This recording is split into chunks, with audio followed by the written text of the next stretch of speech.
And you've got to delegate. That's perhaps the one of two most important skills, because you're so busy doing their job, you can't do your job till after 5 o'clock. Welcome to Your Intended Message, the perfect place for leaders and promising professionals who want to convey the intended message for greater success. Every week, we interview experts who address the challenges and best practices to deliver your message effectively. That might be one-to-one, one-to-few, or one-to-many. And perhaps the most important conversation, one-to-self. I'm your host, George Torok. My guest today is Susan Schwartz. Susan is a leadership and management coach who uses a unique, emotionally intelligent approach to equip her clients with skills to lead highly motivated teams and achieve business results. Here's 3 facts about Susan. She is the author of the book, Creating a Greater Whole, a project manager's guide to becoming a leader. It's the main textbook for a project management communication course that is part of a Georgetown University master's degree program where Susan is a guest lecturer. 2, the second fact, Susan developed an Expert to Excellence leadership program that uses practical, measurable, emotional intelligence methods that help people understand intangible leadership skills and create tangible action plans, from intangible to tangible. And the third fact about Susan is she moved from Washington, D.C. area to San Francisco about 4 years ago. And she made the move by taking a road trip across the country, and her adventure has not yet stopped. Even though she's already in San Francisco, the adventure continues. Susan Schwartz, welcome to the adventure of Your Intended Message. Well, thank you, George. I'm really pleased to be a guest on Your Intended Message. I love your podcast. It just rings true to my heart. And I've really enjoyed listening to some of your other guests. Delighted to hear that. And I trust that our conversation will also be wonderfully enlightening. Susan, you help technical people, project managers, engineers, technical experts communicate more effectively by taking into account emotional intelligence. And when you approach a technical expert about emotional intelligence, do you get pushback from them? Yes and no. Because when you hear the phrase emotional intelligence, and I was a technical person at one point in my life, and I heard emotional intelligence, it still is a technical word, woo-woo. And you just, emotions don't belong in the workplace. But if I reframe it and rephrase it and use the term emotionally intelligent, then it puts a spin on it. And when I talk about my unique approach, I put a very practical spin on it, because emotional intelligence is about observation and behaviors. And if you want to talk about how do you become, emotionally intelligent on one foot, it's paying attention. And what happens when a technical person is promoted for their expertise and all those years they spent honing that knowledge, they've had a mindset that's all about them. What is their expertise? People come to them. They are the expert. When you get promoted to be a manager or a leadership role, all of a sudden, it's not about you. It's about them. And that's awfully scary, because your performance evaluation is not based on what you achieved. Your performance evaluation is based on what the people who work with you or for you, and perhaps even partners outside of your company. So you have to really start paying attention to them so that you can do your job well. And that's what, I don't know if you agree or not, George, but I find that when I make it about how they relate to others, as opposed to how they can improve themselves, it's a mindset shift. And that must be a major shift, almost an earthquake type shift, because when you think about people who go into the technical fields, they're trained, they're encouraged, they're rewarded for being good themselves, getting all the answers right on the test, performing the experiment, writing their report, and they're promoted. Oh, me, look at what I know, look at how good I am, I'm smart, I got the right answers. People come, and then they get hired. Oh, people come to me for answers. I give them the right answers. Oh, I'm so successful. And then one day they get promoted, and they now need to stop giving answers, but maybe ask better questions. Exactly. So, and think about, George, you're you're sharing, I'm sharing my message. Thank you for saying it so well. And when have you been involved in a situation where you've worked for somebody who was an expert that got promoted? How did you feel about that manager? And and the short answer is yes. And I think even at one time I was that person. I remember how proud I was of my expertise, what I knew, what I could do. And then I was promoted to be a supervisor and then a manager. And then I realized that, well, okay, I can do some of these jobs faster than they can because I know, but I can't keep just jumping in there and doing it for them. Right. And you've got to delegate. That's perhaps the one of two most important skills, because you're so busy doing their job, you can't do your job till after 5 o'clock. And when I'm working with my workshops, you can't get promoted if you're busy doing your people's work, because you are so very important, and nobody else can do what you can do. They can't possibly promote you because you're too valuable in your current role. And I heard a pearl of wisdom there that I want to repeat for people. If you are a leader, a team leader, a manager, if you're the only one that can do the job, then you aren't doing your job. If you're the only one who can do what it is that your department, your team delivers, then you're really not doing it properly, because you're not the manager. You think you're still a star. Exactly. And your success is dependent on their success.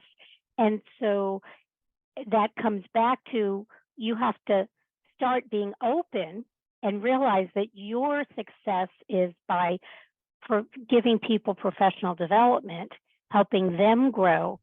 And that's the second piece of the puzzle. And this is why I love the name of your podcast, is these new knowledge experts transforming to leadership roles sometimes have difficulty assuring that the message they intended is received as they intended. And because how often, I've done it a lot, I'm sure you've done it also, going, that's not what I meant. And it still happens to me today, and it's not what I meant, because you just made an assumption that they think exactly like you think. So if you're explaining it in your terms, of course they should know it. And then you end up getting frustrated doing it yourself, and then people leave because they're just humiliated. They think they're stupid, and then because your message isn't being received as you intended, and you get frustrated because they're not smart enough or fast enough. So then you take it back and you do it yourself. And, I had a client call me in because there was a really great knowledge expert who'd been promoted. And he just assumed that only the people who worked exactly like he did were worth keeping. And he just humiliated people. And so when we talk about being emotionally intelligent, and that's what observing is, where you step back, you observe the situation, and then you do have experience and knowledge. And so based on what's happening and the people involved, then you get to choose how you behave to create that constructive solution. And hopefully along the way, you'll also strive for collaboration, to get people working together. And I like to say leadership is not a solo sport. So, thinking about those fast moving, we're watching the World Cup in soccer. It's fast moving, and you have to recognize where you are and where everybody else is, and to align and make sure that you're all going towards the same goal. And everybody has a different role, a different position, and every now and then they shift, or maybe somebody gets injured. All of a sudden, somebody has an appendicitis attack and they can't be at work. How do you adapt and shift and keep everybody moving? So it's, how do you make sure that your roles are aligned? And just like you were mentioning, George, about you're the smartest and nobody can do it better. So when you're thinking all about you decide how you want to be perceived and what your role is. And your role might be to be the sharpest crayon in the box. Your manager may have a different role in mind. And just like you and I with our managers who'd had poor role models and didn't behave like we'd like them to, we had a different vision of what they should be. So if all of those align, it's great. If they don't align, you're going at cross purposes. And then you're not hearing the message that your manager's giving to you.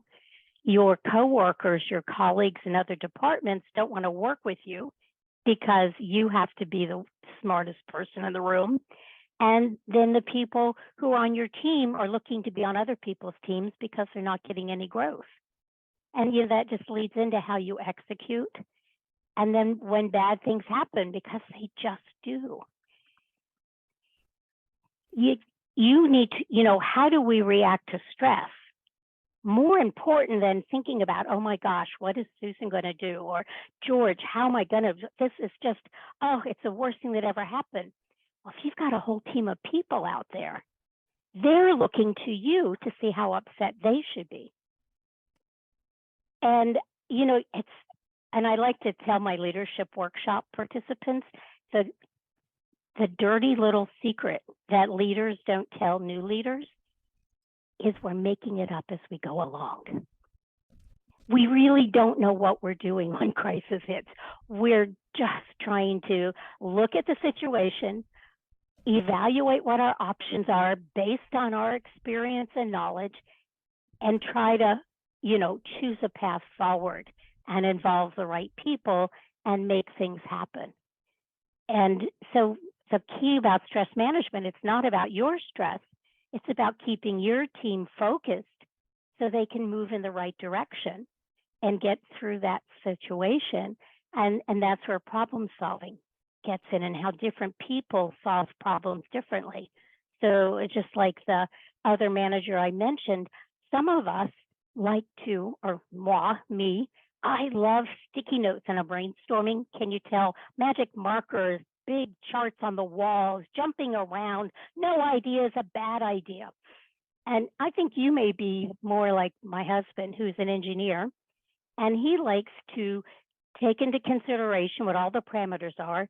He likes to go away. He'll come up with 2 or 3 alternatives, and then he comes back to the table with, say, 6 other engineers, and they each put in their suggestions, and it's a very logical, well thought out process. Now, it doesn't mean that we both won't come to a similar conclusion. How we get there is different. So if you have a whole bunch of people and they all are smart and have different perspectives and different work styles, you also need to know how to balance and how to pair different people or ask key questions or ask a question 2 or 3 different ways, in the same 2 minute of discussion or, leading off that discussion. And so that's why I call emotionally intelligent leaders really active leaders. And emotional intelligence, some people think it's all about reflection, that woo-woo definition. And I like to flip it on its head and say, no, it's really an action word. It's how you choose how you're going to act. It's really not about you, it's about them. And that's why I find emotional intelligence, or I like to say practical emotional intelligence, is such a valuable tool in helping the people who are so used to tangible logic, who just don't, how do you measure empathy and confidence and communications, or your community involvement, your team recognition? How do you measure all that? And the model that I use applies numbers. It's a psychometric technique that's been research covers probably by now 30 years of research. And it actually puts numbers and graphs, and I've taken those graphs and created normal curves where people, you mentioned before about technical people, George, were 94 to 100's an A. You're nodding your head at me. Yeah. And were you like one of those overachievers that would go to the wall to get a 97 raised to a 99? You bet.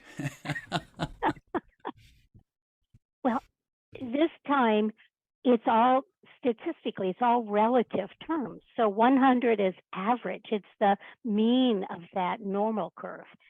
So if you score 100, that means that 50% of the people are not as well developed, or I like to call it engaged in that skill, and 50% of the people are more engaged. So it's not bad, it's using and balancing. So for example, I worked with a restaurant owner and a chef, and the restaurant owner had fabulous communication skills. She was new to the restaurant business and really stressed, so her problem-solving skills were her least engaged skills. The chef, on the other hand, his strongest skill set was problem-solving. Communications was his least engaged skill set. When bad things happen, the plumbing breaks, the refrigerator stops working, he just wants to swoop in and solve the problem and get right back to work. And he didn't understand why the restaurant owner needed to talk about it. It was her responsibility. It's her business. She wanted to know what was going on. She didn't want to just know what the answer was. She wanted to know how you got there. And so he started physically hiding from her. And then we came together and looked at where their strengths were, and when things were good, they were so in sync. So what happens? How could they behave differently? And we came up with 3 different scenarios and 3 different actions, depending on what level the priority was, that the chef and the restaurant owner would communicate. And that would be three different reactions that each of them could take, or that they would do similarly? That they would do together. Okay. So if it was a certain level and it's in the middle of service, she would go to the chef's assistant right hand. And if she came to him because she wanted to go to the source, he would say, ask Marvin. And she wouldn't get upset. She'd say, okay, he's busy, Marvin, I'll go to Marvin. And, so they established Marvin as the go-between. And then he and Marvin used a management platform, which she had been introduced to, and she'd forgotten. So they had a second training session. So many of her questions that she had could be answered if she looked at this tracking program. So if there was a problem, they kept notes when it got fixed and when it didn't get fixed. And she just wasn't aware of when it got fixed, so she didn't think it had. And the chef didn't think she had to tell her. So, once once they got into that, those were two of the solutions. But once they identified, their working relationship improved because they weren't each frustrated with the other. They recognized how they were different and how it mapped to the work that they both did so well. And so how do you come in the middle? How do you balance out those different traits, different strengths and weaknesses? And then we talk about becoming an emotionally intelligent leader, or even creating an emotionally intelligent team, where everybody is on that same page.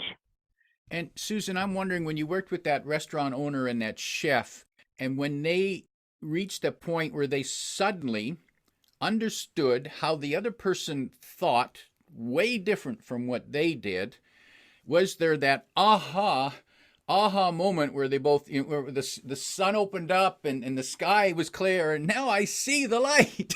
Was it that kind of epiphany for both of them?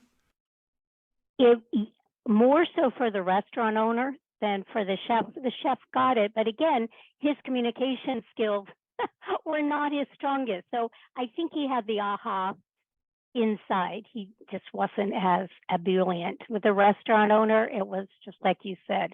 The skies opened up. She didn't there was nothing wrong with her. She thought she was a terrible person. She thought, she was taking all of this, just it is what it is, and blaming herself. And so when she realized that she didn't need to blame herself, that let's just look at this as a situation to manage. It's not a problem, it's a situation, let's manage it. And when she was able to approach it from that viewpoint, exactly what you said, George, the sky just opened. And I also noticed that when in that point there were, you used the phrase "ask Marvin," those kind of phrases almost become like a secret code between them. When that really means, I'm busy, don't bother me right now. Ask Marvin. You got it. You got it right. With that, yes, with that same level of frustration. So it seems like we need to develop our own code, our own language. Okay, when I say this is what I really mean. Or when I say this is how I'm feeling right now. Don't bother me. Right. And George, that's why I felt this great synergy with, this podcast, your intended message. Do you find yourself getting into frustrations when your message isn't received as you intended it? Do you find that still happening?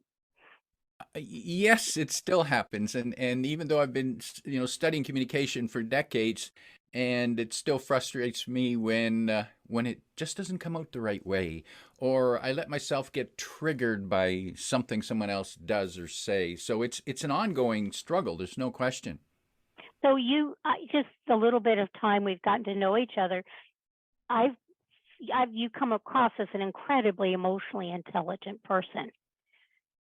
So when you go, and you realize you've got this gap, you're not connecting, what is your first reaction?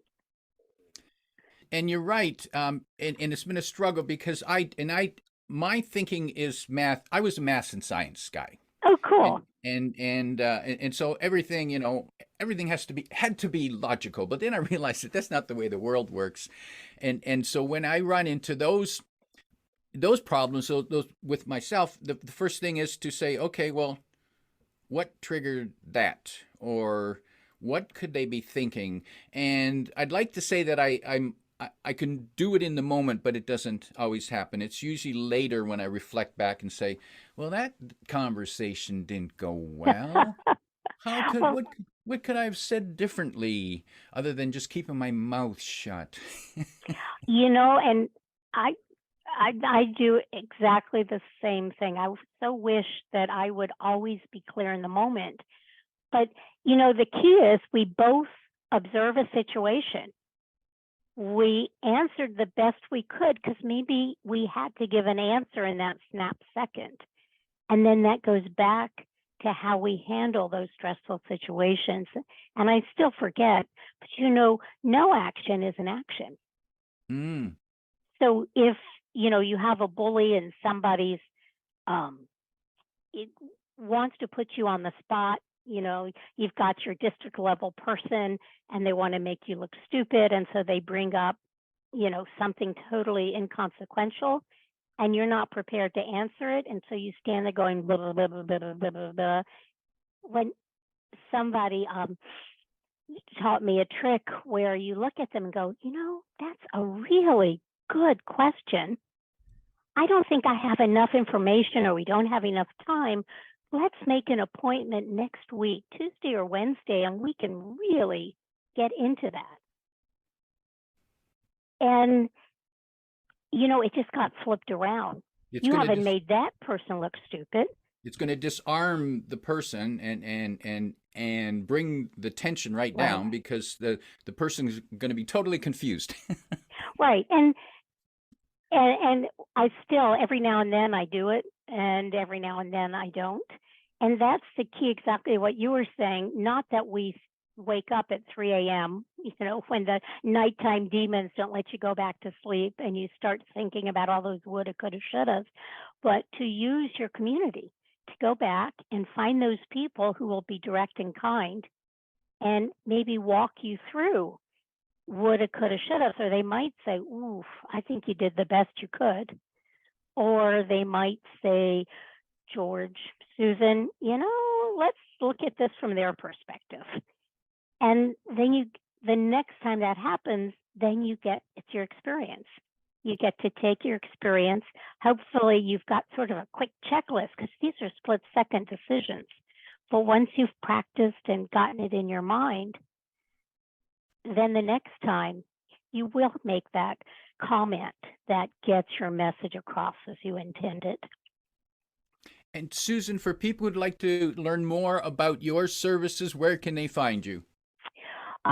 Well, the quickest in this short amount of time is to go to my website. You can get there through the URL experttoexcellence.me, and that will take you to my website. And there's a place you can order my book, some podcasts, some blogs, a listing of some of the different programs I offer.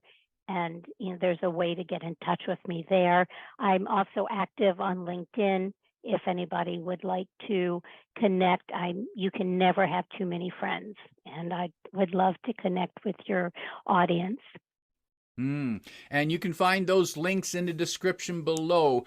Susan, before we wrap up, if you could sit down with a technical expert who's recently been moved into a leadership role, and they're struggling with the concept of not being the smartest person with all the answers all the time, but now trying to manage this team of people who don't quite all think the way the leader does, what 1, 2, or 3 pieces of advice would you give to them to be more emotionally intelligent?